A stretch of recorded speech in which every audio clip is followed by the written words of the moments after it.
of the major traditions your grandparents observed? Well, they always had this thing on your birthday.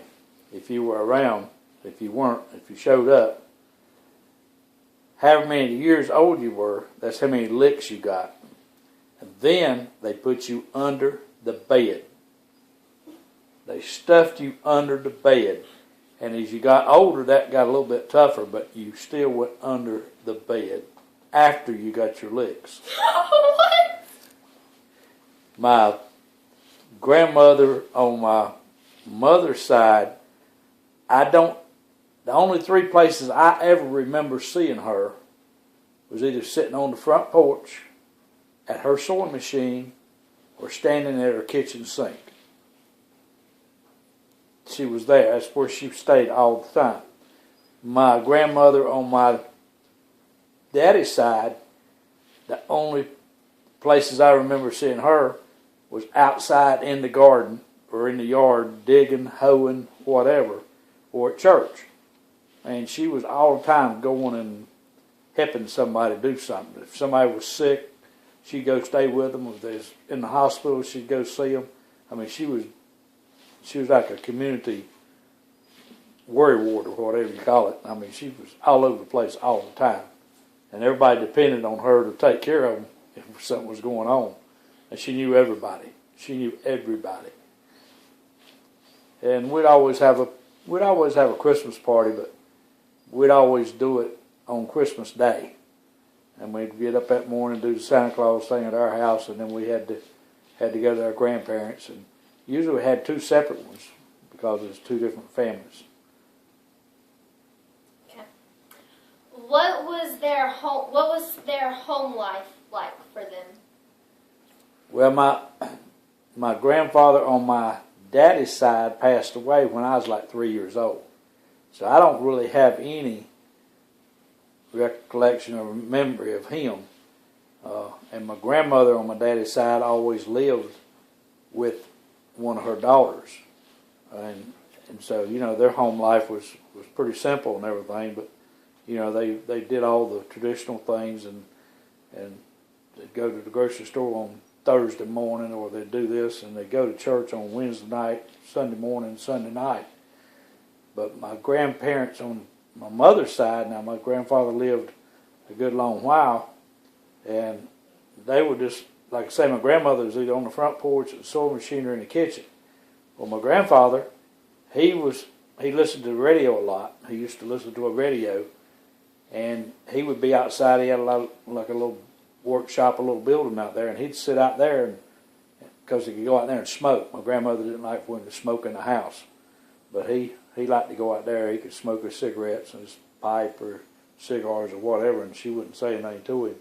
But they were just pretty simple home lives. They didn't travel much. They didn't go a lot of places, but they just stayed home and mostly just worked around the house and in the gardens and things. Okay. Were there any tough times that you know of that affected them? Well, like Kathy said, they all lived through the Depression. And I think that was one of the reasons, after they lived through that they didn't basically throw anything away. If you had a board or some wood that had 3 or 4 nails in it, you pulled those nails out and you kept them. You put them in a bucket or a box or whatever. And if you need the nail later, you go out there and straighten that bent nail and use it. And they didn't throw anything away. I mean, they would keep things. They were worse than I am, if you can believe that.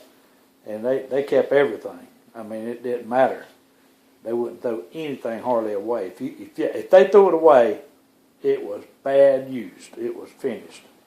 And you know, I think the Depression taught them that. And I know it was a big thing when my grandfather died. When, like I say, when I was 3 years old, because he was fairly good health and everything. He just had a heart attack and died. And I know that was a tough time for all of them. I guess the grandkids and everybody.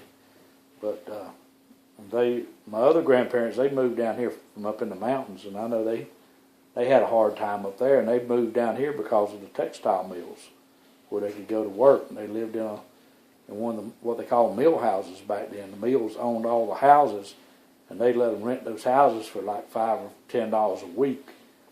As long as they worked there at that mill, they could live in that house, and that was just a fringe benefit that they had. But that was a whole lot better than the house than what they had before. And the mill companies kept them up. They kept them painted and done all the work on them if they needed work on them.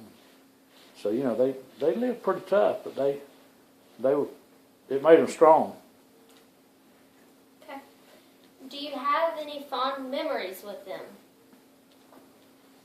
Well, my grandmother on my daddy's side, me and her, when I was growing up, we had probably about 3 acres worth of gardens. And I remember a lot of mornings we were in the garden before daylight. It was still dark. And we were picking green beans or hoeing corn or whatever. And they used to say that she was going to kill me because she was going to work me to death. But me and her worked every day in the spring and in the summer and in the fall. And one thing I remember about my grandmother on my mother's side, she had a hearing aid. She couldn't hear very well. And sometimes she didn't wear hearing aids. She kept them out. And she had a set of steps coming into her kitchen. About 8 or 10 steps came up to the back door. And I would come up those back steps, and I'd go in the house real quiet. You remember I told you she's always standing at the kitchen sink. She's in there at the sink standing there, and I'd walk up beside of her and said, "Hey, Ma." She said, "Whoo, you scared me." Well, if I came up those back steps and slammed the door, "Whoo, you scared me." So I never did figure out how to approach her without scaring her. And she'd say that every time. Every time. I remember that as plain as day. And she just couldn't hear me until I come up there.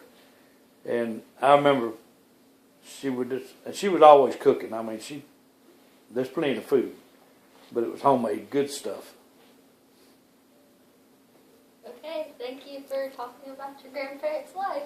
You're welcome.